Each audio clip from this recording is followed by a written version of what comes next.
Hello, and thank you for joining me. Today I wanted to film a short update video, as the last one I uploaded was basically me rambling around all of the thoughts I had concerning my 2023 planner and journal setup. I had some doubts, I had some open questions, I needed to work through some stuff. Well, as I already started using certain things that are intended for next year, and some things start in November or December, I thought an update would be a good thing, just for anybody concerned to have an overview on the situation, and hopefully it might help you make some choices for yourself or tweak something in your own setup. You can learn from my process, I guess, if you wish. Okay, so let's start with something casual. The last time I was a bit uncertain what to do about my EDC. Well, I usually carry a traveler's notebook with a wallet insert that serves as my wallet and something to have for notes on the go, or lists or tasks, something simple, something, I don't know, easy to use, easy to carry. This year I really wanted to try pocket rings. I haven't used rings myself since high school, and that was, oh, I don't know, I better not say. I'm almost 40, so that was a long time ago I used pocket rings. But I tried using the ring planner, like the motor, the ring cover, but I kind of prefer rings in strings, and I'll show you what I did.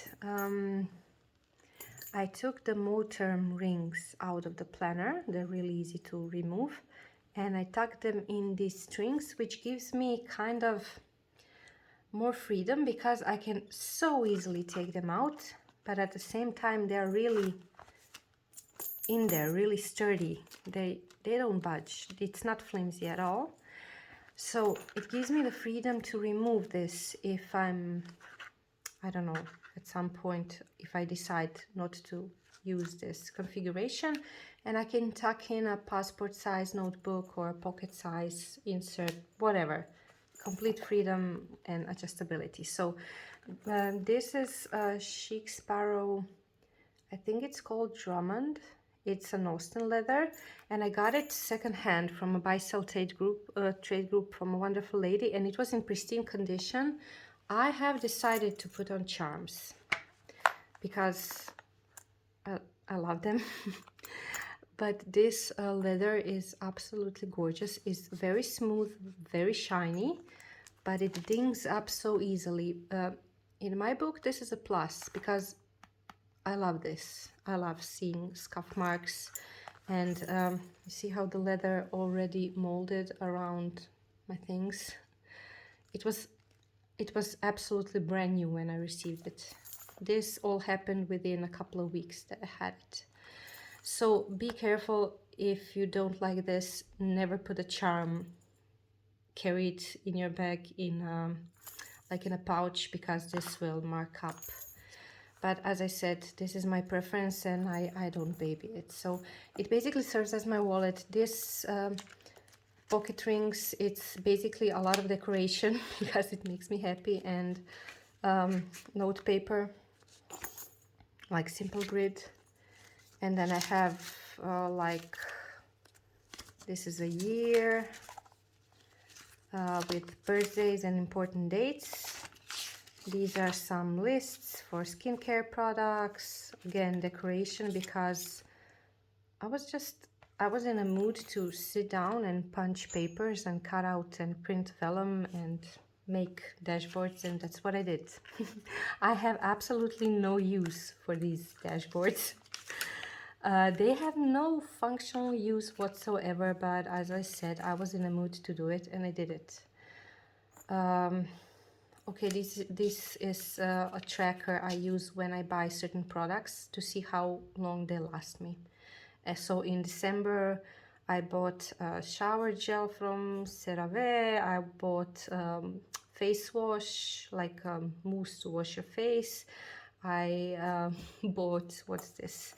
Regenerator. It's a hair conditioner and a bronzer for my face. And now I know I bought it in December and I want to see how long this will last me. So it's just something I prefer tracking to see how much I spent on skincare and body care.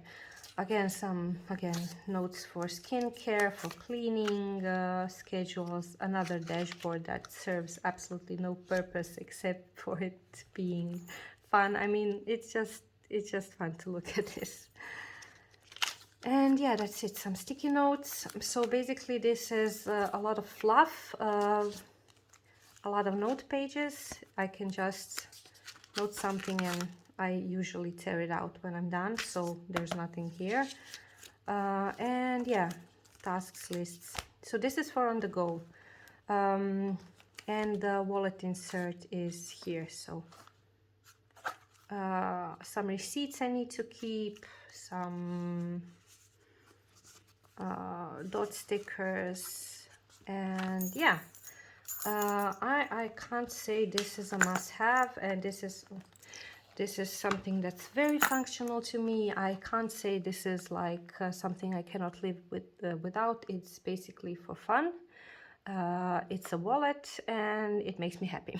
So that's that. Regarding what's really necessary.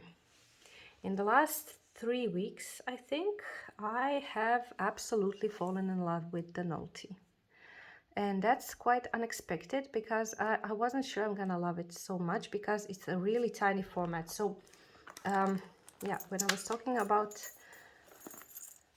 this being cool because it's so modular, you can remove this. I can always decide I want to remove this and tuck in the Nolte on the strings and have it like my wallet EDC Nolte, because if I need to take notes, Nolte also has note pages in the back, so you can easily use it.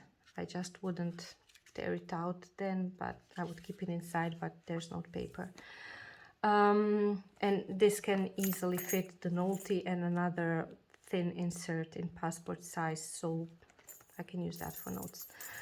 That's probably gonna evolve in that direction, but for now I'm really having fun with the rings and it makes me happy, so it's staying like it is now. Nolte for now is being kept on my desk. I just started using it 3 weeks ago because it starts in November, so I have just decorated a bit with certain things that make me smile, and I'm not using this one yet because it's from January and I have no idea what I'm gonna use it for.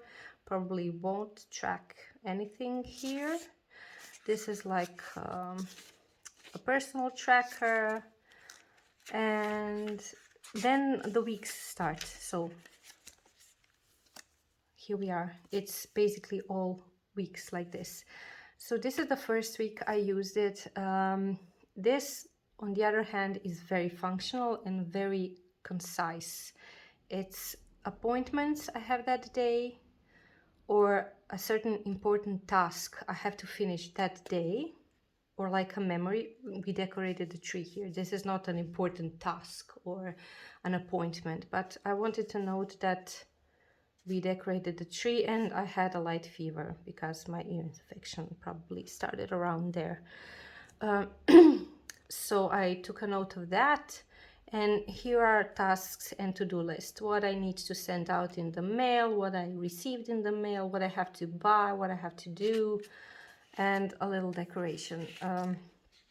I basically decorated a bunch of weeks in the Nolte in advance because it's so much fun to decorate such a tiny format. I had no idea I will have so much fun. And the paper is really cool. It handles, this is all fountain pen and it handles fountain pen really well. So kind of similar for last week. Some important notes, dates, tasks, and the same here. I basically do my lists on the side around the decorations because I decorated in advance. And this is this week. So here I have important stuff already noted, pre-planning. So I know what I have to do tomorrow, on Thursday, on Sunday. This is kind of still open. And some tasks I need to do, mail I need to send out or finish or receive. And I don't know, I started noting really important cleaning stuff I need to tend to this week. And then, as I said, I decorated a few weeks in advance. I will probably add more to the spread as we go, but basically we are into January here. So the whole Nolte is the weeks, a few note pages and a calendar. And then here tucked in you have this booklet for like an address book. Not using it at the moment. I will not use it as an address book, but it's just here because that's just the way I received it and I didn't want to remove it.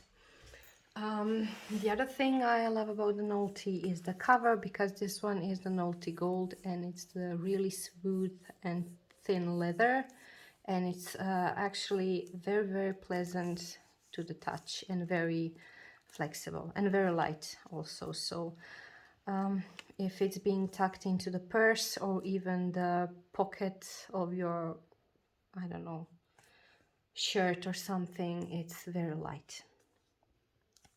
So that's the Nolte. One thing I was very surprised I will love. I didn't expect it to love it so much. Besides the Nolte, I started using my sterling ink. Not the weekly section, but just preparing some stuff. So I have it in this Mansorah Atelier leather cover. It's the Young Poet leather, and Magdalena makes them absolutely gorgeous. She made me the version with this big back pocket, so I have like lots of stuff here I want to use for decoration, for collaging, and I have my sticker sheets here. It's basically really stuffed and it takes a lot, this cover. I have managed to put on the, what's it called? Phelps cover on the notebook and use the blow dryer to make it fit. It fits, but again, this happened.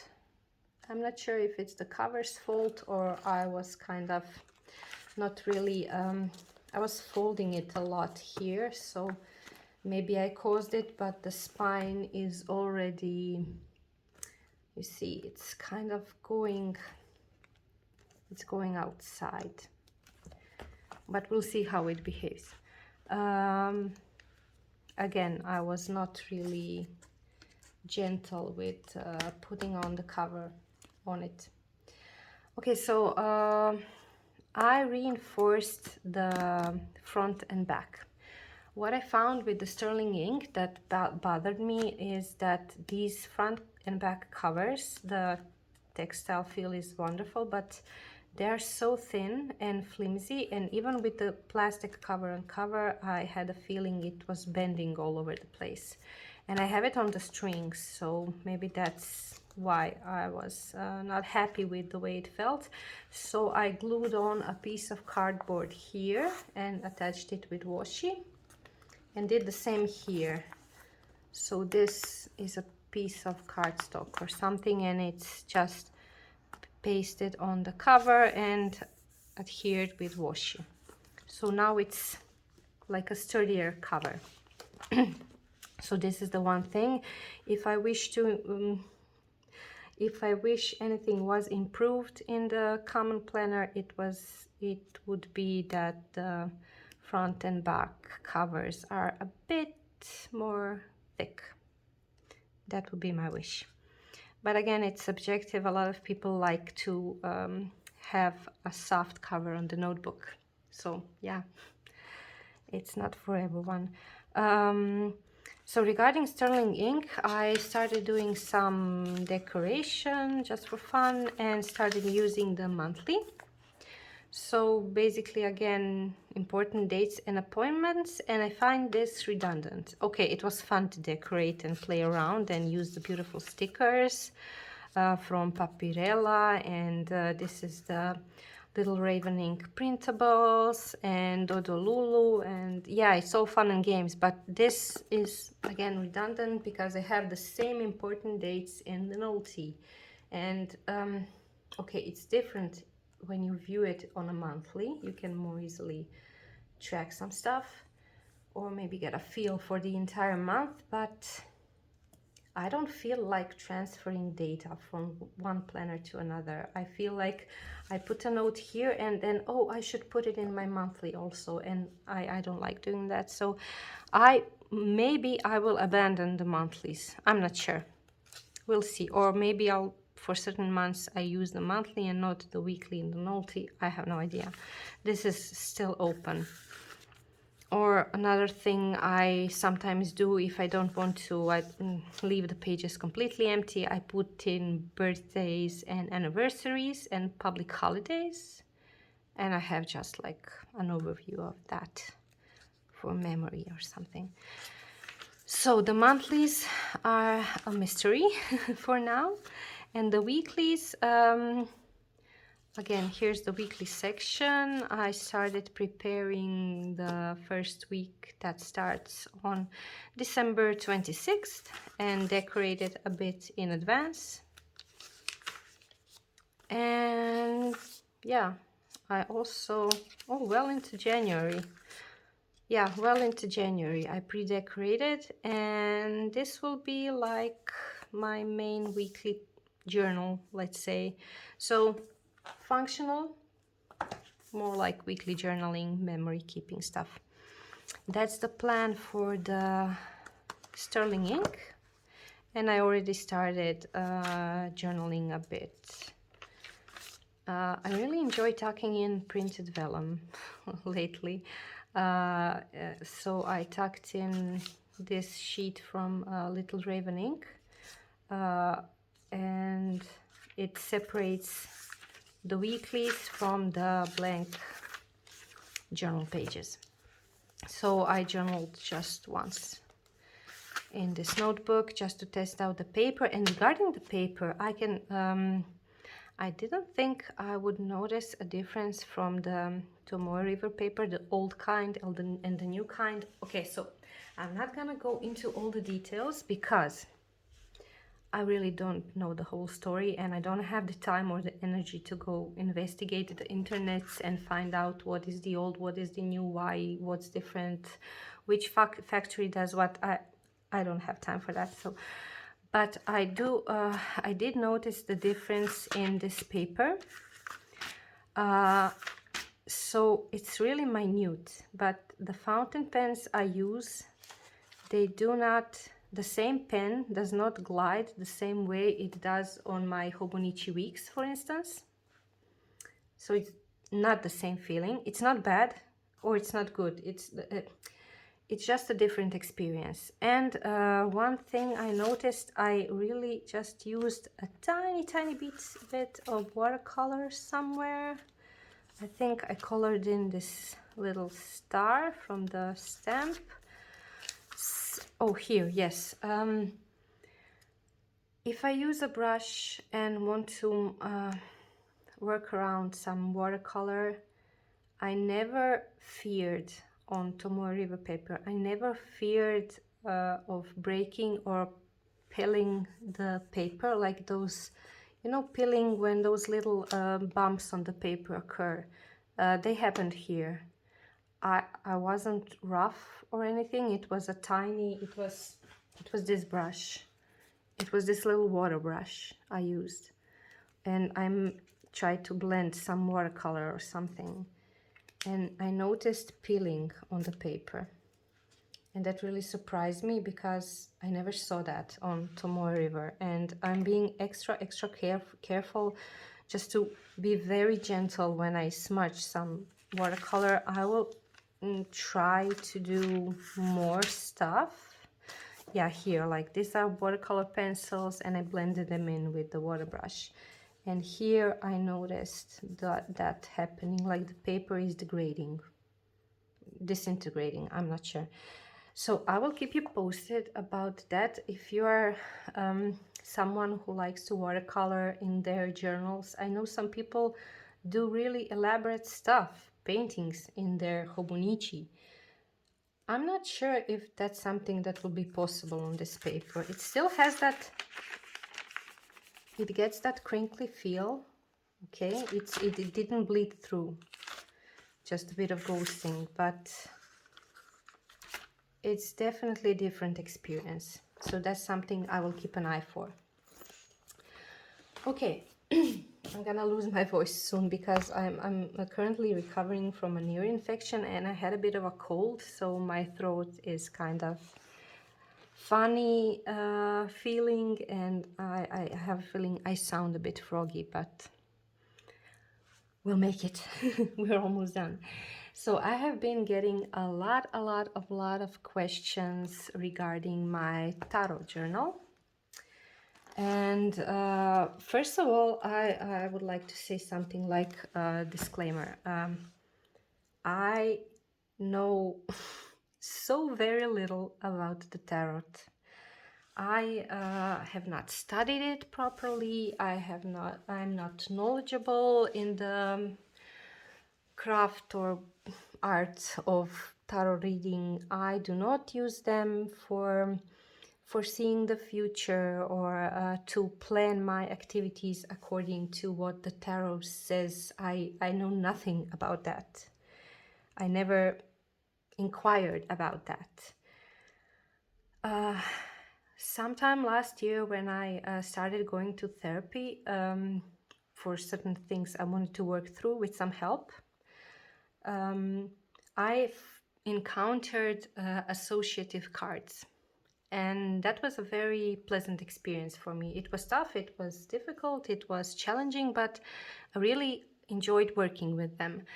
And some time ago I decided, okay, I want to get some associative cards for myself to maybe prompt me to journal about some things or maybe look at something from a different angle. And when I was investigating associative cards online, I stumbled upon the tarot cards. And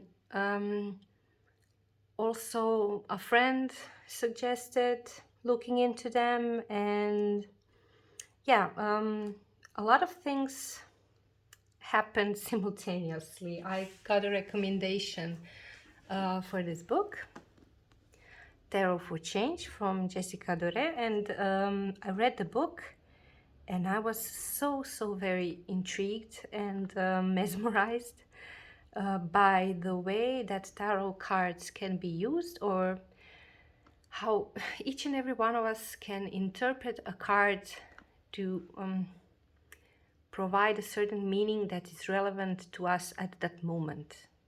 Relevant to us, not to tell us what to do, but to prompt us to think about certain things and look at certain things and our actions and our thoughts from a different angle. Just give us a different perspective on a certain topic. And I'm not sure I'm making sense. If you want to learn more, I highly suggest looking into this book. I got it from the book depository, as well as the tarot cards. You don't have to have the tarot cards to work with the book or to enjoy the book. For each tarot card in the book, you have the image here. The image is from a different illustrator, but it's based on the Rider-Waite tarot, I think that's what it's called, like the most known kind of illustration. So the symbolism, the archetypes, the story, the visual story is there. The visual story is an important part of interpreting the card and the way the card prompts you. And yeah, so I don't think I'm competent to tell you how to use the cards if you desire to investigate. I don't feel like I'm the person that can explain this to you, what to do with associative cards and what to do with all of this information. I can tell you that I'm enjoying this journey. I'm learning a lot, and it prompted me to journal more and to have, I don't want to talk down on my journaling I did in the past. It served a function, but the way I journal now, it serves me better. It serves me getting to know myself better. So this was really a refreshing addition to my journaling practice, let's say it like that. So yeah, highly recommend checking out the book and what the book is all about, as I really don't feel confident or competent to educate you on the matter. I can just give you my experience so far and my enthusiasm about all of this. So when I got the book, when I read the book, I really wanted to get a deck because I discovered a whole wide range of amazing artists that create decks and their own versions and interpretations of the artwork. So after a lot of investigation and trying out different decks, I got some and I sold some. There's a good second-hand market for the decks. You can sell them fairly easily if a deck is not working out for you, so that's good. I decided to keep, this is the one of the decks I decided to keep for like forever to keep with me. Just let me grab it. So this is called the Light Seers deck, the Light Seers Tarot. Okay, you can get the deck at Book Depository. That's where I got it. I think it's also on Amazon or other web shops, and especially in the USA it's available, and it's quite affordable for what it is. You get it in a nice cardboard box. I keep it in my pouch on my desk because it's easier to access than opening up the box and stuff. You get the guidebook, and in the guidebook there's interpretation and guidance for each and every card. So if you pull a card, you can read here, but again, if you pull a card, so you can just use the card as you see it, so you can just try and make your own interpretation, because the art is amazing. There's a lot of symbolism here. A lot of stories can be told from just looking at a card. So if you are going to play around with any kind of associative cards, just let your mind and heart play around with the images they see. So let's see.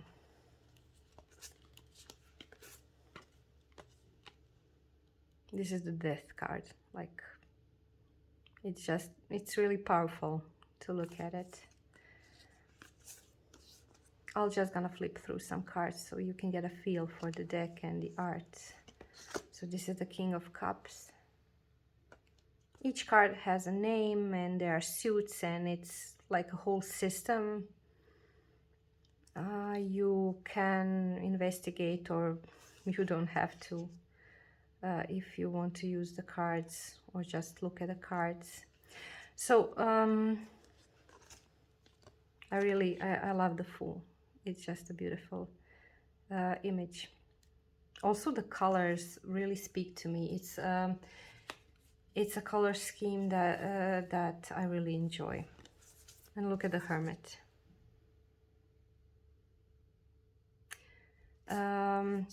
Okay, so if you want to take a better look at all the images, I'm not gonna take any more time flipping through the cards here. You can go online and look up the Light Seers Tarot, the web page, and she offers meanings of the cards and all the card images online on that website. So you can go through all of the cards, admire the artwork, and read up if you want about it. So yeah, that's available and it's completely free. So if this intrigues you, I would suggest to look up that site and you can enjoy the art there. And all related to the cards. I have my tarot journal. It's not really a journal. I don't journal about the cards here, like what are my thoughts or reactions to a certain cards. Do I like it? Why do I like it? If I don't like it, why don't I like it? What emotion does it evoke in me, and what will I do with that emotion, and why do I think that emotion arises when I see that card, and stuff like that. I do that in my main journal. This is more like a report, how do I say it? It's like a catalog of the cards, because I changed the cover. I had a honey color, and this is the olive one. I ignored the dates in the Hobonichi weeks, and for every card I dedicated a spread. So you see, this is we start with the Fool, the Magician, the High Priestess, the Empress, and so on. So this is the major arcana, the big guys of the deck, the main characters. So we are nearing the end. Judgment, the World. The World is the last one of the major arcana. And then I did all of the suits, the Wands, the Cups, the Pentacles, and the Swords. So as you can see, a lot of the pages are empty here. That's because I basically work on a card when I pull it. So the only thing I did in advance was the major arcana, because I wanted to start somewhere. So I decorated and written about every card of the major arcana. So all of them are done. And I still have space to add more notes if I will have some more insights. But today, let's say I pull a card, and it's like, I don't know, Swords, 5 of Swords. Let's go to Swords. Where is it? I would go here. I would write what I need to write for the repository, and I would decorate a bit if I had the time. If not, I would get back to it, and that's that card done. So what I plan to do is, when I finish all the cards, I will have a place to go look up what that card basically means. Not a literal interpretation, but what that card can prompt me to journal about, or think about, or what can I feel in addition with that card. So I use this book and Light Seer Tarot Guidebook to morph a certain interpretation of a card.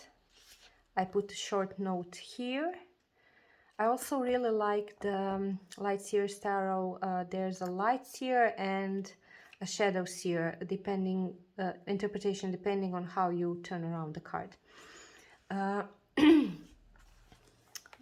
So when I pull a card and when I need extra guidance, I will be able to come to this book and see, oh, okay, I pulled 7 of Pentacles. I actually pulled that yesterday.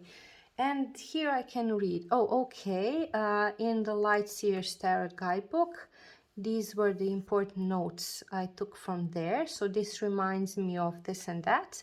And from the Tarot from Change book, I have these quotes I took out, and this is like a conclusion I took out. Okay, so this can prompt me to think about success and failure, the journey to certain success, how to be grateful for what I've accomplished, how far I've come, and how to motivate myself to continue the journey if there's still work to be done, and be certain of my goal, and I don't know, things like that. So it basically gives me additional prompts along with the visual prompt of the card.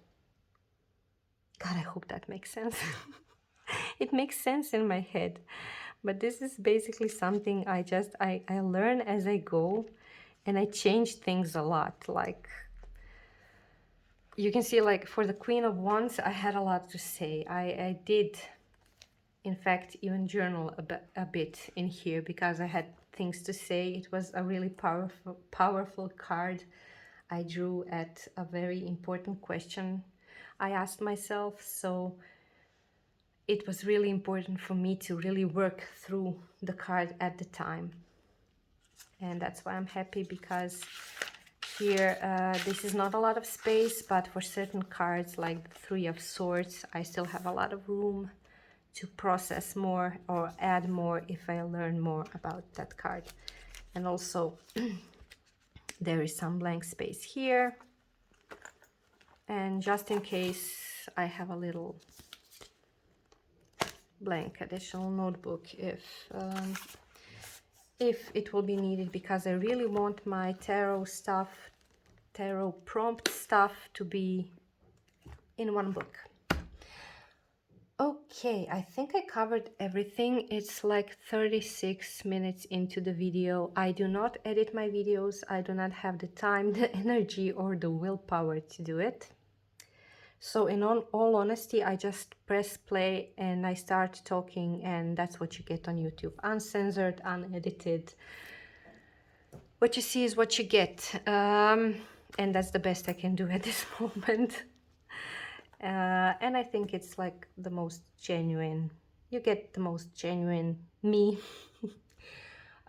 Is there something else I wanted to talk about? Yeah, so regarding watercolors, where did I put that little... I'm actually sitting in my son's room because the light is good here, and these wooden floors are like a nice backdrop, but mainly because of the light, and I cannot... Oh, here they are. So I wanted to mention a bit, I'm worried because of this new Tomoe River paper and the watercolors being maybe risky.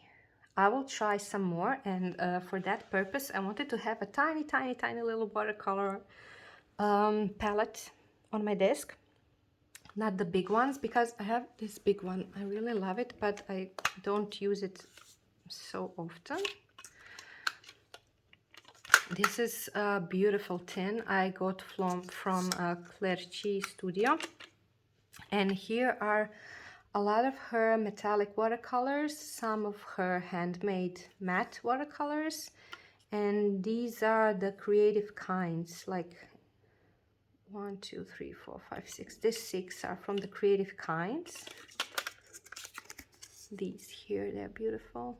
They're absolutely gorgeous.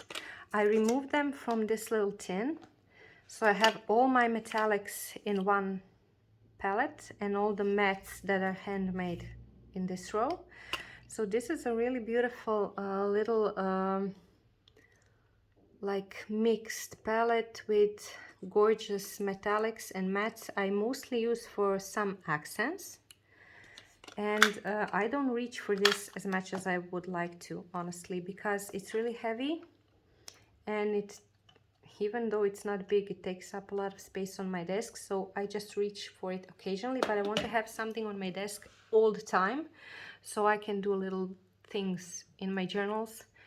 I came up with this. I basically took some half pans I had filled up and arranged a couple of colors, so I'm not sure if it's important to you, but it's basically quinacridone gold, green gold. This is some turquoisey something, some orange, another blue, I don't remember the name, and this is cobalt violet, I think. It's just like a color scheme I really enjoy lately. And yeah, I will keep these on my desk and see if that helps me to use them more, because I don't use watercolors, because when I want to use them in my journal for little details, this is in my pouch, then I have to take it out, then I have to grab some water and the brush, and it's a whole procedure because I'm in a pinch with time. the thing is, I want to use these two together on my desk, so let's see. We'll see if that prompts me to work more with watercolors, even with a limited palette. Okay, you guys, that's it. I have to run. Thank you for joining me. I hope this was not too long or too boring, but I believe I covered all the topics I wanted to update you about. If you have any questions, leave them in the comments. I'll get back to you and see you around. I'm really more active on Instagram than on YouTube. I would love to film more videos, but again, time is of the essence. Until the next occasion, stop by my Instagram, say hi, or say hi in the comments, and we'll catch up soon. Bye.